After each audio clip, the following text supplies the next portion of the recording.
camerounaise qui sort sa liste et Marc Brice, l'ancien sélectionneur, dit déjà lui qu'il est toujours le sélectionneur parce que c'est le ministère, il n'a pas du tout été notifié par son ministère. Et en plus, lui aussi, il sort sa liste et il précise que la liste qui est sortie, la première liste, c'est une liste que Samuel Eto'o qu'il a lui-même faite. Ouais, effectivement. C'est ce qui se passe actuellement au Cameroun. Après, il faut pas s'étonner que la FIFA nous dise, voilà, quoi. Nous sommes des, ouais, bon, voilà, on est à ce niveau-là, quoi. C'est-à-dire, c'est ce que je disais, nous sommes dans les faits divers, quoi. Ouais, donc, à ce niveau-là, tu donnes comme ça une image de ton pays, mais écoute, comment veux-tu qu'on respecte après? C'est pas possible. Bon, c'est dommage pour le Cameroun, pour son football, pour les Camerounais, ils méritent pas ça, quoi. Ils méritent pas ça. Bon, moi, je sais pas, j'ai l'impression qu'on a une nouvelle génération de dirigeants qui, et je sais pas, quoi. Ça va en vrille un peu partout. Il y a un tiraillement entre la fédération camerounaise, la FECAFOOT, et le ministère des Sports. Le ministère des Sports est le patron qui tient la bourse avec le ministère du Budget et des Finances. Oui. C'est même pas le ministère des Sports qui donne les sous, c'est le budget. Ouais. Le ministère des Sports émet un projet qu'il présente à l'Assemblée nationale, qui passe d'abord par le ministère des Finances et puis après les députés, voilà, et tout ça. Voilà, très bien. Mais on sait que le délégataire de pouvoir s'appelle la fédération que reconnaît la FIFA. Donc maintenant on met les choses en forme. Il y a une mise en forme. Maintenant, il faut dire que depuis que Eto'o est à la FECAFOOT, là, c'est un peu, bon, Eto'o, c'est quand même, c'est le fameux jeu, le fameux moi. Aussi son professionnalisme. Oui, mais bon, professionnalisme, moi, ce que je vois là, c'est les présidents de clubs ne sont pas d'accord avec lui parce que maintenant, il impose la régularité au niveau des paiements de salaire des joueurs. C'est très bien, mais bon, c'est dommage. C'est dommage, je veux dire, mais nous tous, Africains, comme le Cameroun nous a fait rêver, quoi. Moi, je me rappelle, 82, cette équipe du Cameroun, avec Thomas Kono, que je considère comme le plus grand gardien de tous les temps en Afrique, même si on parle de Mendy, qui a glané des titres que Kono n'a pas eu, mais celui qui a vu Kono jouer, chapeau, quand le gardien italien, Buffon, Buffon se met à genoux devant Kono. Je pense qu'il lui a même donné le nom de son fils. Si oui, non, Thomas Kono, et il y avait Antoine Bell derrière. Mais bon, donc voilà, le Cameroun ne mérite pas ça. Maintenant, pour en venir à notre équipe nationale, moi je crois aux rameurs. Parce que l'histoire m'a montré, en tout cas du foot, que tous les grands rameurs ont gagné, ou la Coupe du Monde, ou la Coupe d'Europe, ou la Coupe d'Afrique. Parce qu'ils finissent en rouleau compresseur. Ils rament, mais c'est en ramant que s'édifie, que se sacralise, que se solidifie l'esprit du champion. Quand on vient les pieds dans les pantoufles, on fanfaronne. Et après, on n'est pas à l'abri de la déconvenue. Ce qui nous est arrivé en Côte d'Ivoire, on fanfaronnait. Et la Côte d'Ivoire nous a cassé la gueule. En termes clairs. En termes clairs. Il faut accepter les choses. Ils nous ont cassé la gueule. Comme ils l'ont toujours fait. Et moi, journaliste, on n'a fait que souffrir de ça. Malox. Oui. Non, Malox c'est après. Malox c'est après. Ça, c'était un truc. Malox, c'était pour galvaniser un peu et puis qu'on arrive à appeler mon cher frère. Voilà. C'était un deal, voilà, quoi. Voilà. Mais, quand on fanfaronne, et notre équipe, elle aime parader. Quand elle est forte, elle parade. Ça fait un peu trop le malin. La Côte d'Ivoire nous a cassé la gueule. C'est aussi simple que ça. C'était pas un problème de système. Ça n'avait rien à voir avec ce système, mais ils nous ont cassé la gueule. Aussi simple. Et il va falloir, c'est pour ça que il faut appeler un chat un chat. On peut pas jouer contre la Côte d'Ivoire, qui a pris une raclée contre la Guinée équatoriale, qui a pris des raclées.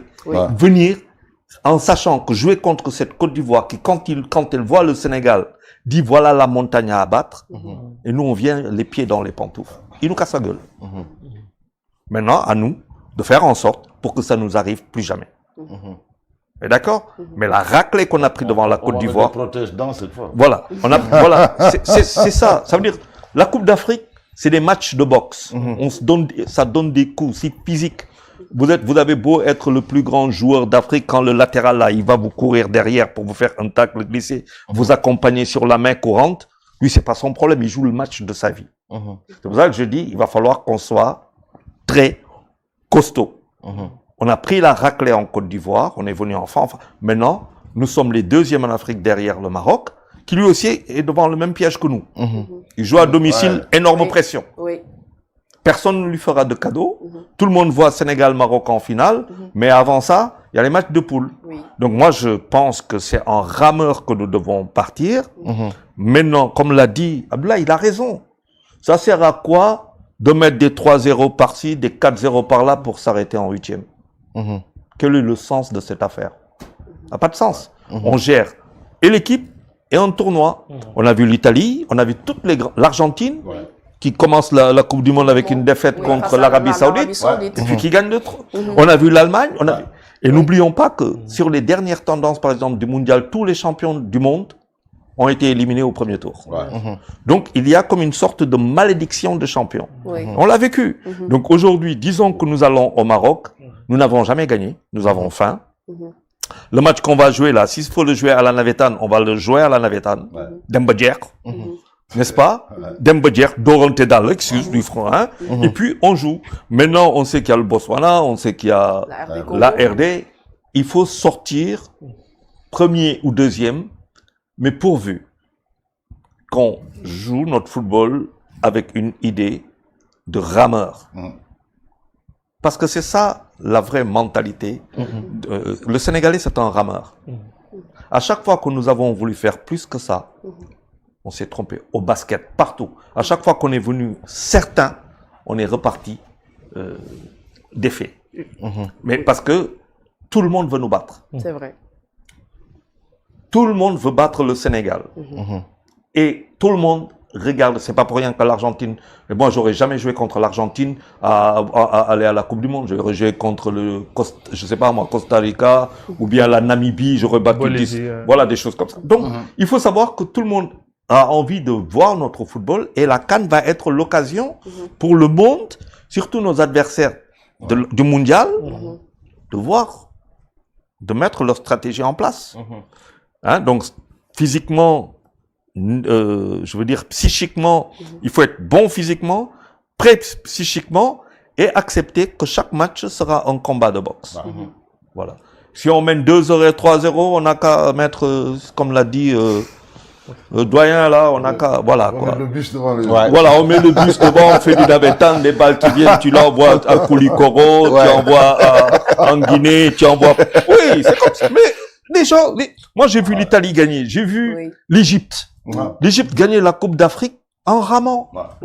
L'Égypte, n'oublions pas, 86, on là-bas 1-0 au premier match. On n'est pas au deuxième tour. Ils gagnent au premier match et puis c'est l'Égypte qui gagne la Coupe d'Afrique. En 2006, le Sénégal avait beaucoup plus de potentiel. Mais, et n'oublions pas autre chose.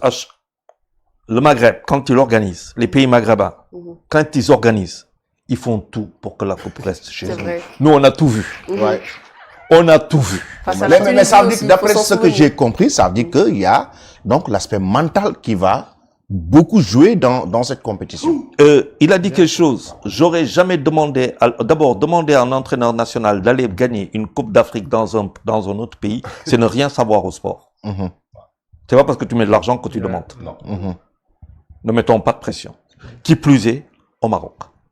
Dans ces pays-là, nous on a vu des choses incroyables. On a été en Égypte. On ne va pas tout dire, ça, tu vas quand même pas... Tu as vu Diomansi Kamara. Oui, ce fameux. En Wolof, on dit Denkophobe. Ça veut dire le gars est venu, lui a fait un nachi pareil. Il a volé dans les airs. S'il y avait la VAR, normalement, c'était même carton rouge. S'il y avait la VAR, elle serait tombée en panne. L'arbitre a regardé du côté opposé, du point de vue de penalty. On a été en Tunisie. Dans le brouillard de Rades. Le brouillard, on a créé un radar, un brouillard artificiel. Avec Goloko, on se retrouve. Goloko, Aliou Goloko, le gentil Goloko. On se retrouve devant 150 flics. Goloko qui dit, Charles, il va falloir qu'on fonce dans le tas. Je lui dis, bon, non, laisse tomber. En Algérie en 90. On a tout vu. On a fait Blida où les gens étaient dans leur voiture avec des Ouzou. On a tout vu. Donc, ce match-là, pour moi, c'est pas la CAN, mon objectif. Pour moi, l'objectif, c'est au moins une demi-finale ou un quart de finale dans un premier temps. En Coupe du Monde.